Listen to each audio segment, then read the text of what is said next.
Sort of a more philosophical question. A few years ago, when you named Michael Penix a starter over Peyton Ramsey, you said something along the lines of, it wasn't anything Peyton didn't do in fall camp. It was what you thought Michael could become as a quarterback.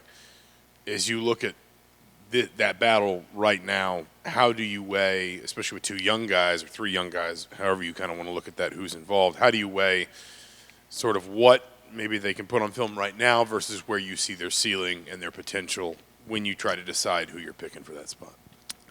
Yeah, I think that's, an interesting way to look at it because, I think that situation before with Mike and Peyton was a little bit different because of the age differences and the experience that Peyton had over Mike, and whereas you got two guys now that are very similar. They're both red shirts.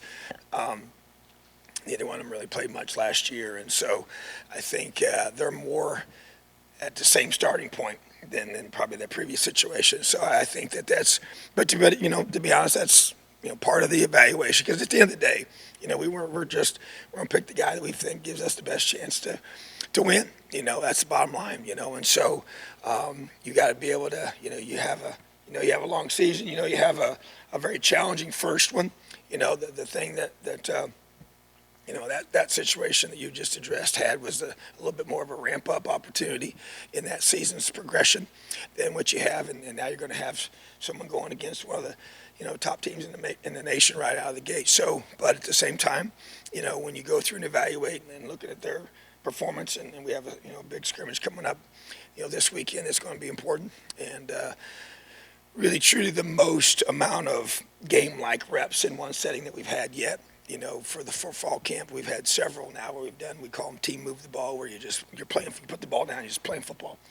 And so they've had several of those, but this will be the most we'll have on Saturday. So really looking forward to seeing that and seeing how they perform in those situations, because that's game-like, and stuff. So, but yeah, I think as part of one of the equational factors is, okay, who you project to be able to have the biggest growth, as we get into games 4, 5, and 6, as well. So, but obviously, guys are competing really hard, and I'm spending a lot of time in the quarterback meetings, on purpose, and just want to see them in all those settings, and on the field, off the field, and everything that they do and how they prepare, and that's all part of the equation. Have you started narrowing down reps? Has a guy started kind of, at quarterback in terms of, separating themselves yet, or are you still waiting? No, we have not. So it's a equal rotation at this point. So, basically just rotating, going with the ones and the twos is how they've been working, and that will continue.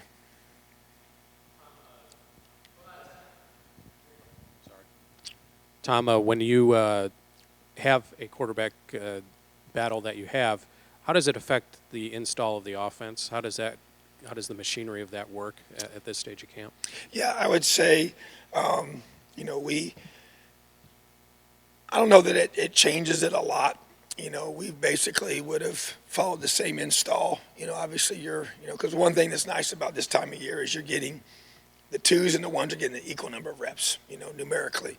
So you don't feel like that you're, having to alter anything, and they're all in the same system and everything in that regard. So now, obviously, once you decide who that person is going to be, you tailor it to the fine details to their strength and their skill set that they, but there are a lot of similarities between the two guys. And so in terms of their skill set strength, so I think that's a positive without question. Talking about one versus another that would be dramatically different. So, but I think that the installation process is similar to what it would be, if you already had a guy named.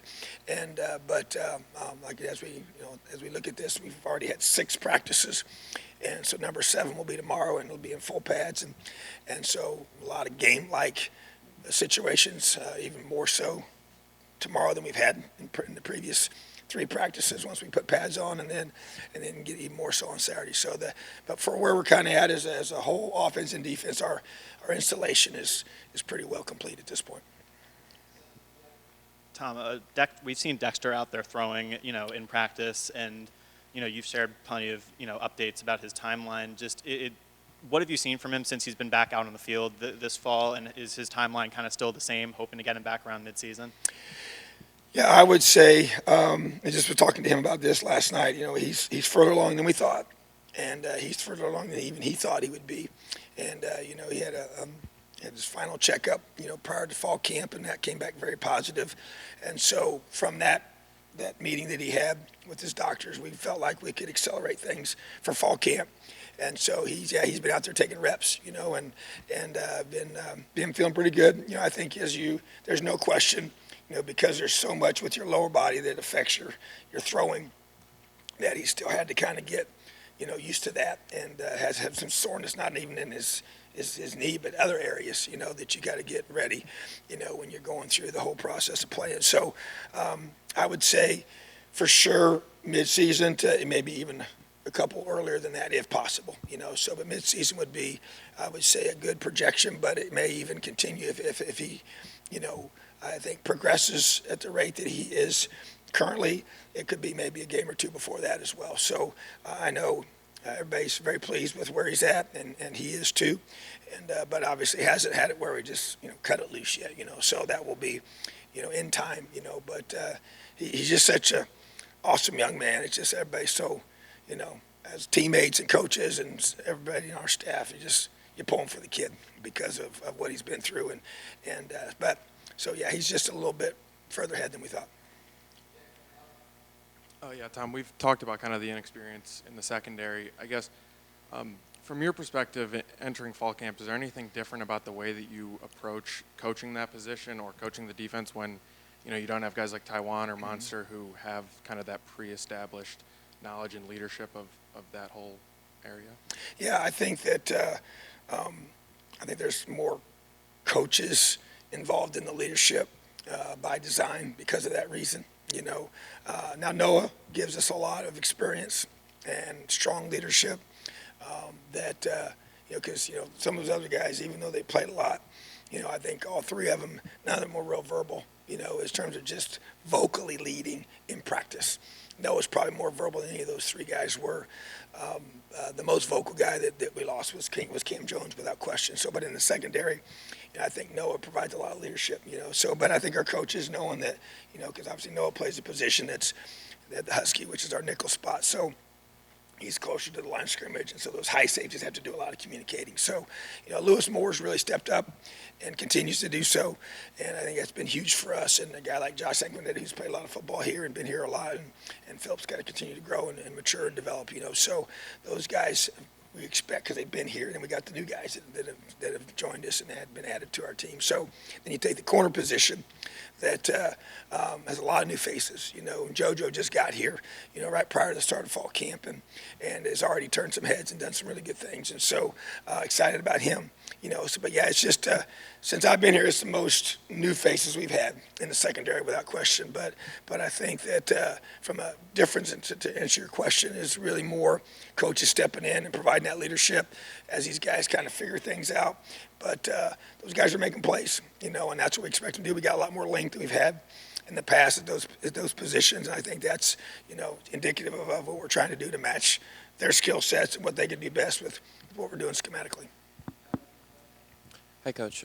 Walt Bell's obviously entering his second season, I believe, as the offensive coordinator here. I know as OCs kind of develop in their timeline at a certain school, things progress in a positive direction. Have you seen some positive movement for the offense in terms of just overall knowledge of what you guys are trying to do?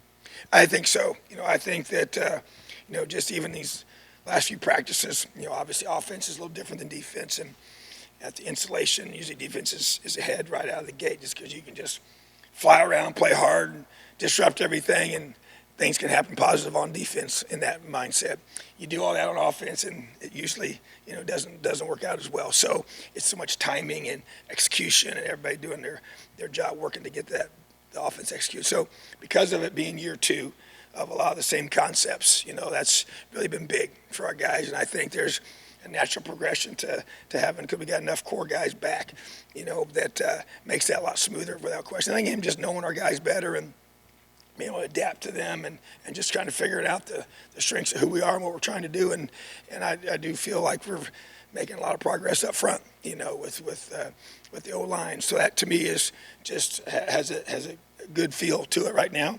And thought the last couple practices really shown really good during the team, move the ball periods, being able to make some plays and having us show the ability to be explosive. And that's a big key for us. We got to be able to do that and take the pressure off just having to be so perfect in everything and have 80-yard and 75-yard drives and be able to create those explosive chunk plays, as we call them.